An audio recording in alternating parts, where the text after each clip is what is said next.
perempuan dia suci tidak mencapai 15 hari atau baru berhenti belum sampai 15 hari sudah keluar darah lagi, sebenarnya ada dua rumus terkait hal ini. Yang pertama, rumus haid terputus-putus. Kita akan bahas dengan menggunakan papan tulis ya, supaya lebih mudah untuk difahami. Rumus yang pertama, rumus haid yang terputus-putus. Rumusnya demikian, ketika darah pertama ditambah masa berhenti ditambah dengan darah kedua, keseluruhannya tidak melebihi 15 hari, maka dari awal sampai akhir hukumnya adalah haid. Coba kita contohkan, semisal dia keluar darah. Ini saya menggunakan KD keluar darah ya. Keluar darah yang pertama selama 5 hari. Kemudian berhenti, B berarti berhenti selama 3 hari, seperti itu. Kemudian keluar lagi darah yang nomor 2 selama semisal 5 hari. Kita hitung dari awal sampai akhir totalnya adalah 13 hari, tidak melebihi 15 hari. Maka awal hingga akhir semua hukumnya adalah haid.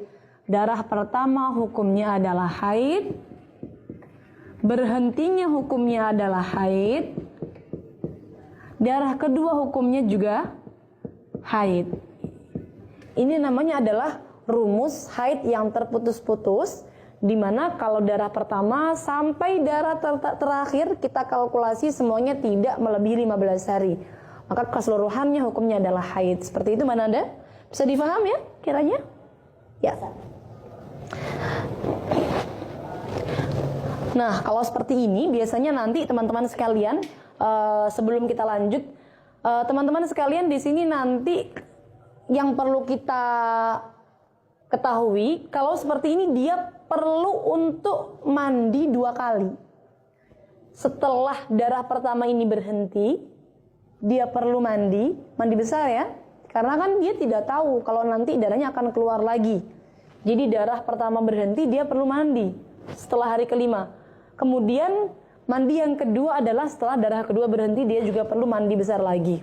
Ya, seperti itu. Neng, itu yang berhenti kan 3 hari. Iya. Berhenti kan dia sudah sholat, kalau pas Ramadan ya berarti dia sudah puasa, lah itu hukumnya haid, terus bagaimana sholat dan puasanya? Ya, jadi seperti ini sebenarnya mana ada. Kalau kita ikut hukum yang kuat di dalam pembahasan ini, sebenarnya kita kalau lebih luas lagi ada 2 pendapat teman-teman sekalian. Ada pendapat yang kuat, biasanya kita sebut dengan namanya qaul as-sahbi. Ada pendapat yang lemah, bisa kita sebut dengan qaul talfik atau qaul al-laqti. Nah, yang saya pakai ini adalah pendapat yang kuat, yaitu qaul as-sahbi. Qaul as-sahbi itu menghukumi masa berhenti di antara 2 darah haid yang tidak melebihi masa maksimalnya, itu dihukumi sebagai haid. Jadi andaikan di masa berhenti 3 hari ini dia melaksanakan puasa, dia melaksanakan sholat, semua hukumnya adalah tidak sah.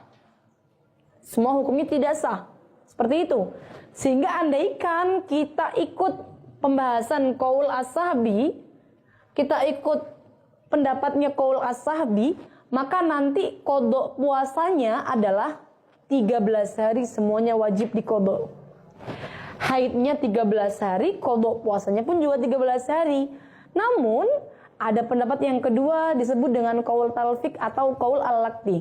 Di sini nanti beliau menghukumi 3 hari masa berhenti di tengah-tengahnya.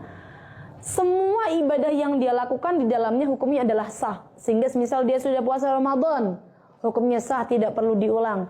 Sudah sholat, hukumnya sah, seperti itu. Berarti perbandingannya kalau kita ikut qaul as-sahbi, qadha puasanya 13 hari. Namun kalau kita ikut qaul talfik atau qaul al-laqti, qadha puasanya bukan 13, melainkan hanya 10 hari. Kita ambil dari masa keluarnya darahnya saja. Darah pertama 5 hari, darah yang kedua 5 hari, totalnya adalah 10. 3 hari di tengah-tengahnya dia sudah berpuasa, menurut qaul talfik puasanya hukumnya sah.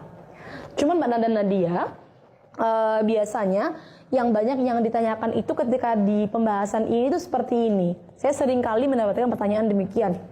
Nih, dari ibu-ibu yang sudah bersuami ya. Saya itu ketika masa berhenti ini sudah berhubungan dengan suami. Lalu bagaimana hukumnya? Apakah haram atau tidak? Seperti itu. Nah, tenang saja teman-teman sekalian. Ketika masa berhenti itu kalian dihukumi suci. Sehingga kalian wajib sholat, wajib berpuasa, halal untuk berhubungan dengan suami dan sebagainya. Keharaman-keharaman haid semua sudah hilang. Oleh karenanya, semisal sudah kadung melakukan, maka ya tidak terkena hukum dosa. Karena dilakukannya dalam keadaan darah sudah berhenti. Walaupun toh pada akhirnya nanti darah haid keluar lagi di akhir. Jadi yang perlu kita bahas hanya tentang ibadah-ibadahnya saja. Puasa dan sholatnya bagaimana, sah atau tidak, begitu. Gitu ya, Neng? Iya.